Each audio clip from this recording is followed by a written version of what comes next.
संजय गांधी का जब कभी भी नाम आता है तो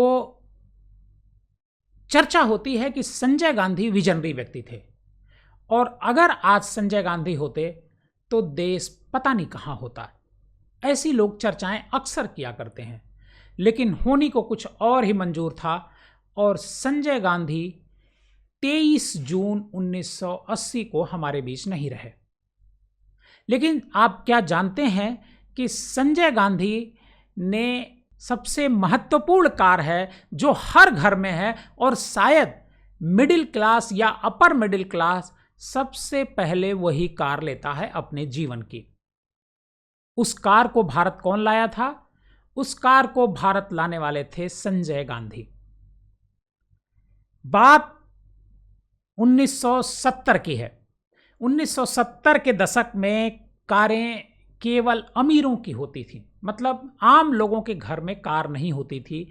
अगर कोई आम आदमी कार पर चलना चाहता था तो वो किराए पर ही कार लेता था, क्योंकि उसके पास कार नहीं थी। फिएट और एम्बेसडर का एक तरीके से वो जमाना हुआ करता था और ये ना सस्ती भी नहीं थी और किफ़ायती भी नहीं थी। बहुत महंगी कारें हुआ करती थी, इस वजह से आम आदमी इसे खरीद नहीं पाता था। इसी दौरान और इसी दौर में जो इंदिरा गांधी के जो बेटे होते हैं, संजय गांधी जो छोटे बेटे होते हैं, वह एक सपना देखते हैं और उनका सपना था कि हर भारतीय परिवार के पास अपनी एक कार हो। उनका विजन था कि एक ऐसे पीपल्स कार बनाई जाए जो सस्ती हो, भरोसेमंद हो और भारतीय जो सड़कें हैं, जैसे खराब सड़क, गर्म, सर्द, बारिश, इन तीनों मौसम में आराम से चल सके। संजय ने ऑटोमोबाइल इंजीनियरिंग में पढ़ाई की थी।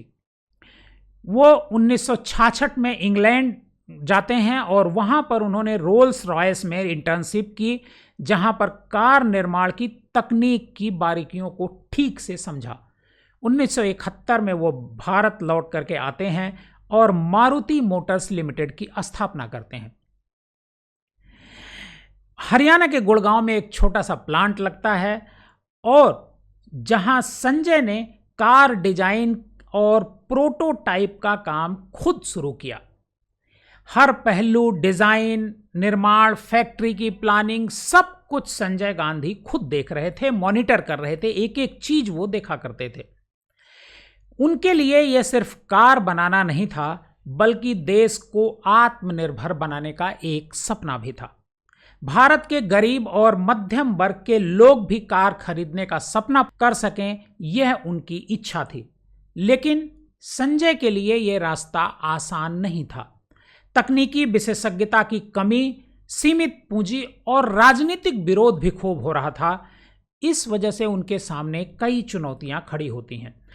कई लोग उस समय उन्हें राजकुमार का हवाई सपना कहा करते थे। 1977 में जनता पार्टी की जब सरकार आती है तो भ्रष्टाचार के आरोप लगाकर मारुति का जो लाइसेंस इंदिरा गांधी के समय में दिया गया होता है, उसे ये सरकार रद्द कर देती है और प्रोजेक्ट ठप हो जाता है।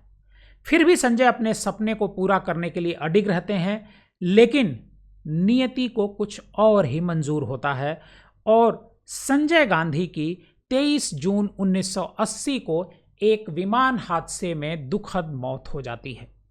संजय की मौत के बाद ऐसा लगा कि ये जो मारुति का प्रोजेक्ट है ये पूरी तरीके से ठप हो जाएगा।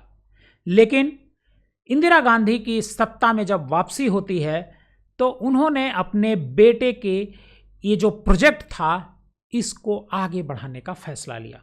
1981 में मारुति उद्योग लिमिटेड की स्थापना होती है और जापान की सुजुकी मोटर्स कारपोरेशन के साथ तकनीकी साझेदारी इंदिरा गांधी की सरकार करती है। दिसंबर के महीने में सन 83 को मारुति 800 लॉन्च की जाती है, जो आम लोगों की कार थी।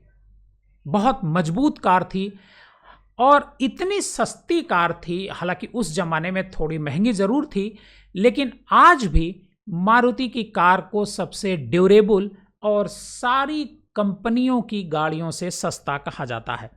इंदिरा गांधी की दृढ़ इच्छा शक्ति और सुजुकी के सहयोग ने संजय के सपने को एक ऐसी विरासत में बदला जो आज भारत की सड़कों पर दौड़ रही है। मारुति सुजुकी आज भारत की सबसे बड़ी कार निर्माता कंपनी है और 40% बाजार पर एक तरीके से मारुति का कब्जा है।